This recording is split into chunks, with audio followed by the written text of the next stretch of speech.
Hello friends, welcome back to my new video. In this particular video we are going to see the problems on radiation. Previous to this we have solved a two problem on the plate, whereas in this particular lecture or the video we are going to solve a problem of a tube. So if tube problem is there, how to solve that we are going to see in this lecture. Let's see. A cryogenic fluid flow through a long pipe of diameter 20 mm. Now you should know what is meant by cryogenic fluid. Cryogenic fluid is a fluid which has a very less temperature. Generally, if the temperature is below the minus 150 degrees Celsius, then we say it's a cryogenic fluid. So such kind of very low temperature fluid flow through a long pipe of diameter 20 mm.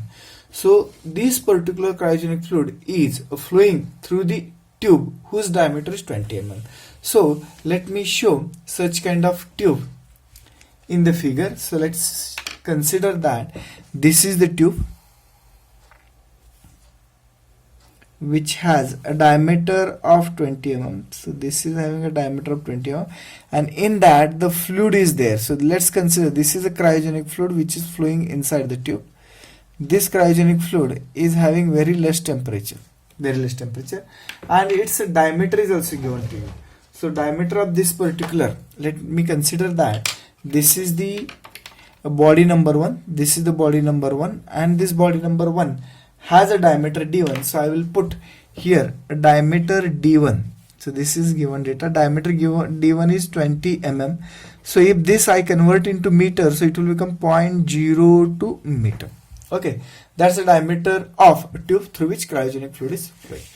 Let's consider that another given data, the outer surface of which has emissivity of 0.02. So this tube outer surface is having emissivity. So I will put as emissivity of 1, which is given to you 0.02. Okay, and what they have given next, at 77 Kelvin, the temperature of this body number 1, that is T1, which is 77 Kelvin. That's what given to. Let's read further. This tube is concentric with a larger tube of 50 mm diameter. So this tube is concentric with one more bigger tube. Let me draw one more bigger tube. So like this, I will draw the one more bigger tube. So this is a bigger tube, and this bigger tube and inner tube is concentric with each other.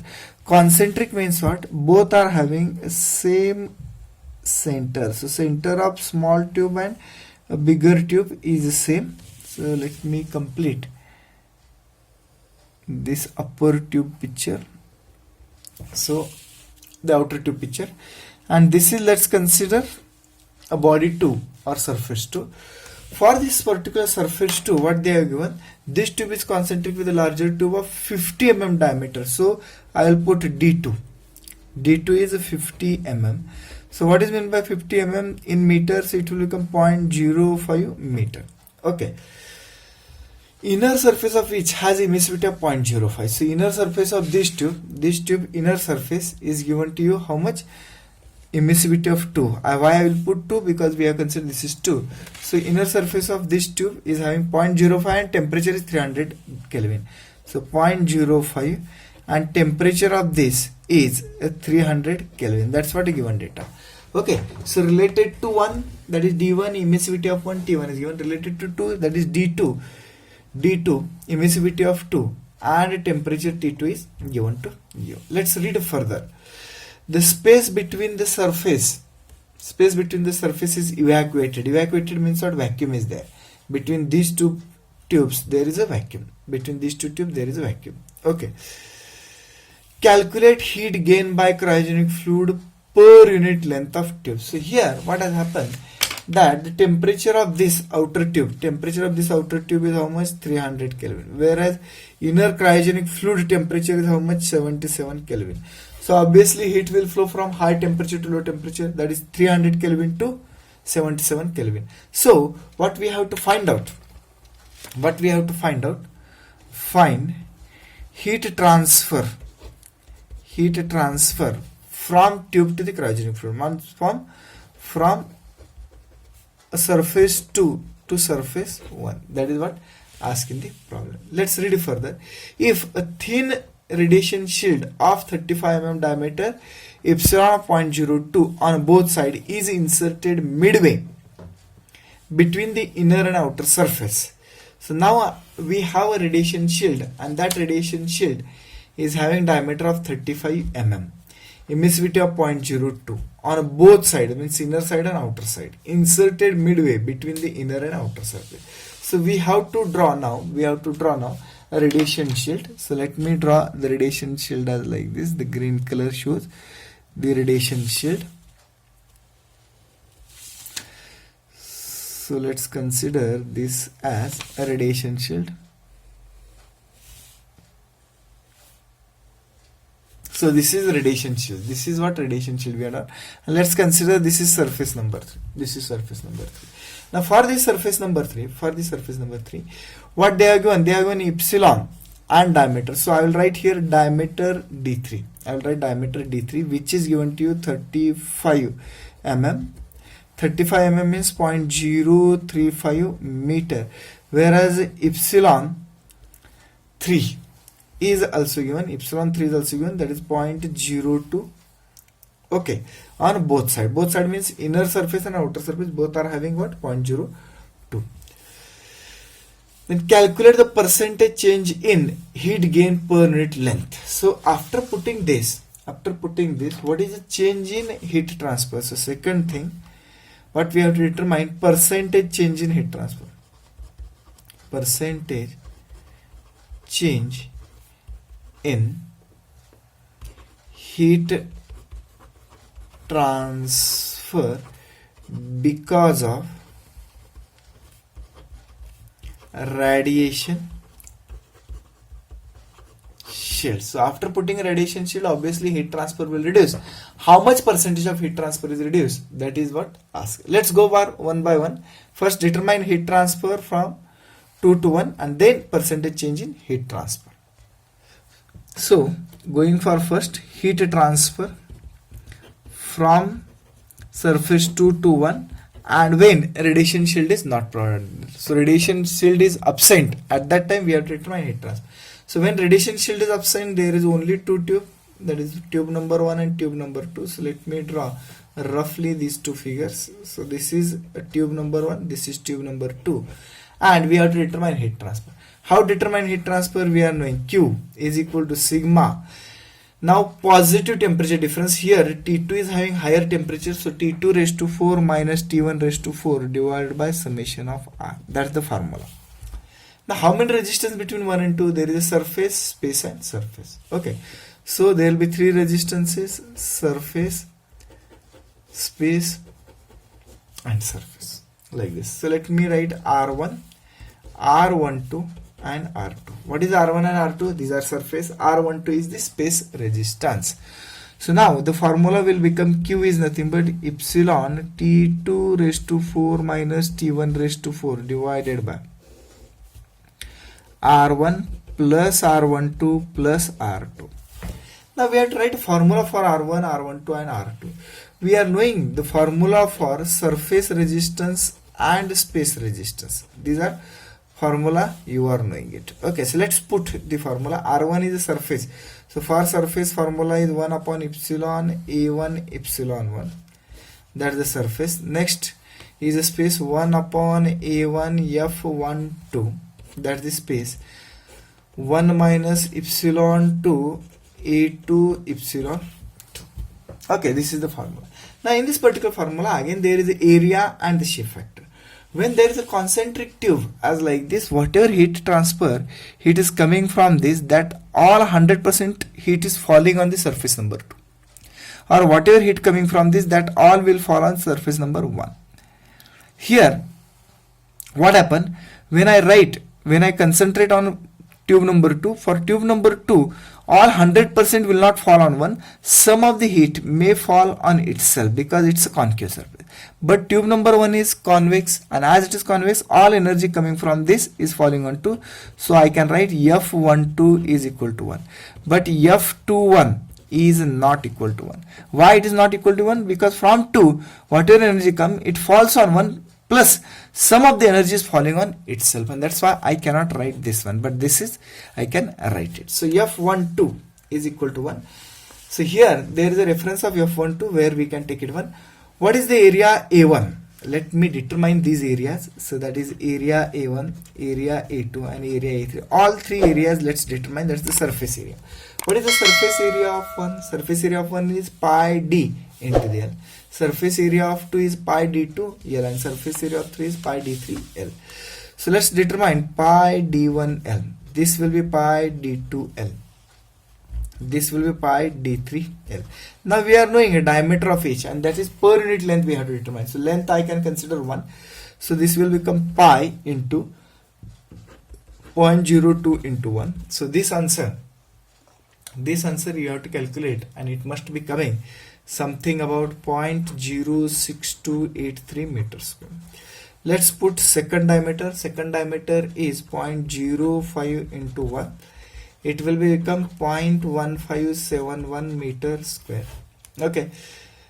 D3 is related to actual radiation shield, but we'll determine now itself, so that further it's not necessarily determined. So for radiation shield, the surface area will become 0.1099 meters square. So all three areas we have determined. So we required here area A1, A1 and A2, and shape factor is also required. So let's put all the values now. Let's put all the values now to keep into this particular formula. Okay, so let's put Q. Sigma is 5.6667 into 10 raised to minus 8 into T2 is now 300 Kelvin. So 300 minus T1 is 77 raised to 4 divided by let's put the values of this one. 1 minus epsilon 1. What is epsilon 1 given to you? 0.02 divided by A1 epsilon 1. What is the A1? A1 is given to you 0.06283 into 0.02. Okay, plus 1 upon A1 F12 A1. Once again we are knowing A1 is equal to what? This one. So 0.06283 into shear factor F122 is 1 plus 1 minus epsilon 2. What is epsilon 2? Epsilon 2 given in the problem. Epsilon 2 is equal to 0.05 divided by A2 epsilon 2. What is A2? A2 is 0.1571. 0.1571 into epsilon 2. What is epsilon 2? Is 0.05. Okay, so that's what given. So now we can determine heat transfer here. You can do your own calculation and determine. So Q must be coming equal to what? 0.5 watt. This will come to you 0.5 watt, and this is without radiation shield. This is without radiation shield. Without radiation shield I can write as Q without shield like this. QWOS, which is nothing but without radiation shield heat transfer. This one. That's the first answer we have determined. Next, what we have to determine? We have to determine a percentage change in heat transfer or percentage reduction in heat transfer because of keeping the radiation shield. So let's go for determination of second unknown. Second unknown is we have to determine percentage change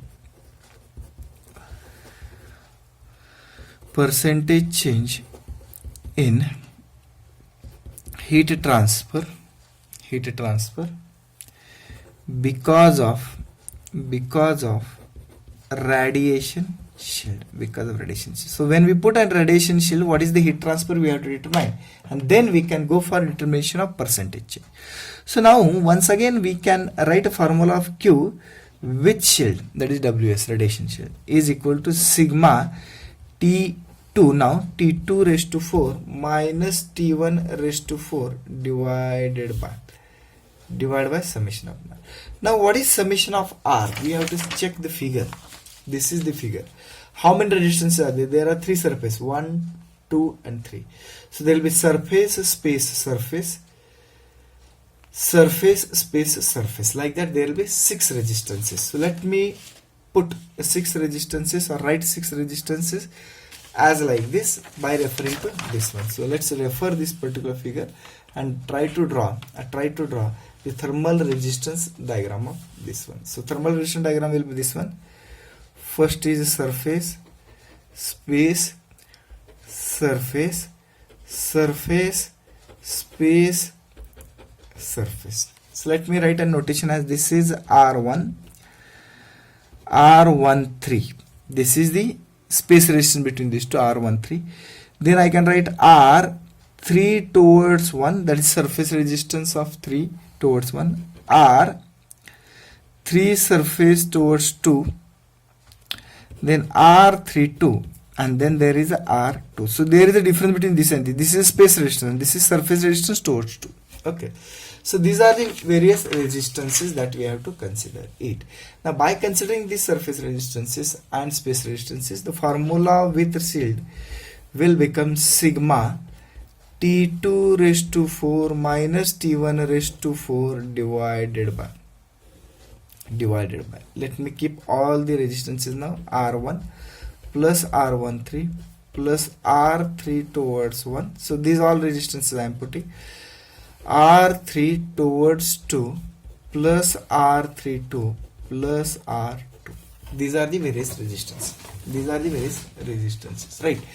Now we have to put values of these all resistances.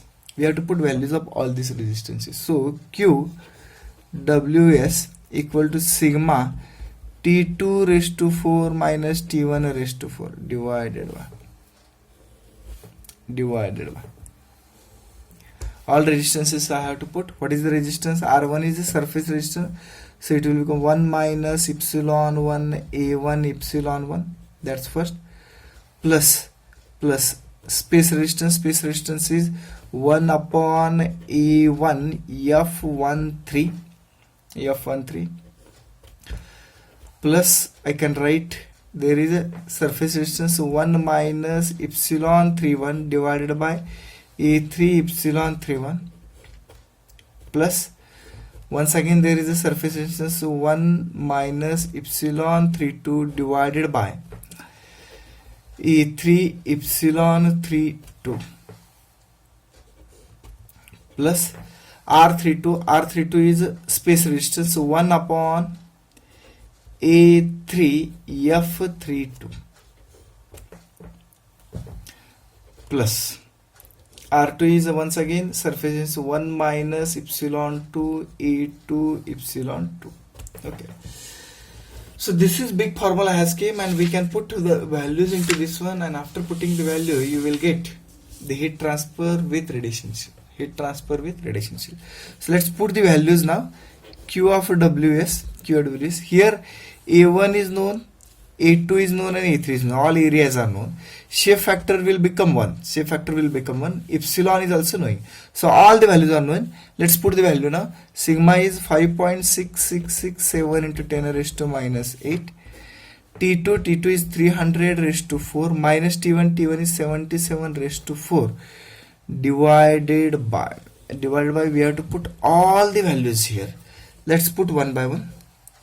1 minus epsilon 1. What is epsilon 1? Epsilon 1 is 0.02 divided by A1 epsilon 1. What is the A1? Already we have determined the area A1. Area A1 is 0.06283 into 0.02. That's the first resistance we have written. This particular we have written now. Going to the next. What is next? Plus 1 upon A1. What is the A1? A1 is 0.06283 into shape factor F13 is equal to 1. So this we have included now. Going to this one plus 1 minus epsilon 31. So on the both sides there is epsilon same, and that is given to you 0.02. So it is 0.02 divided by A3. A3 is already we have determined 0.1099 into 0.02. So we have written this. Going for next plus, let me write on downside, plus this one.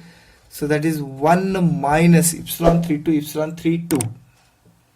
Epsilon 32 is how much? 0.02 divided by 0.1099, that is A3 into 0.02.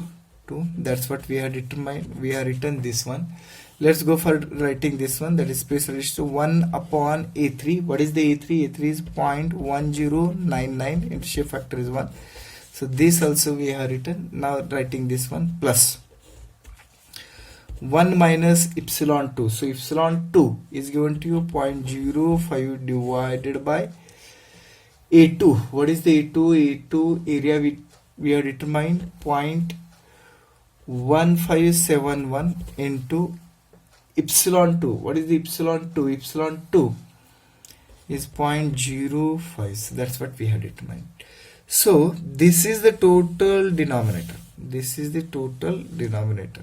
You have to do the calculation very systematically so that there should not be any error in calculation. So after calculation of all this, which will give you which chilled heat transfer. So which chilled heat transfer will come to be 0.25 watt. You can do your own calculation and check it. So which chill comes 0.25. Now we have to determine reduction in heat transfer. That is percentage reduction in heat transfer. So percentage reduction in heat transfer is equal to Q without shield minus Q with shield divided by Q without shield into 100. Okay, so let's put the value. We have determined this without shield, with shield. Without shield is 0.5 minus with shield is 0.25 divided by 0.5 into 100. Okay, so now you can calculate the percentage here, and that percentage will come to be 50%. So this is 50% reduction in the heat transfer we have got because of radiation shield. Thank you very much for listening.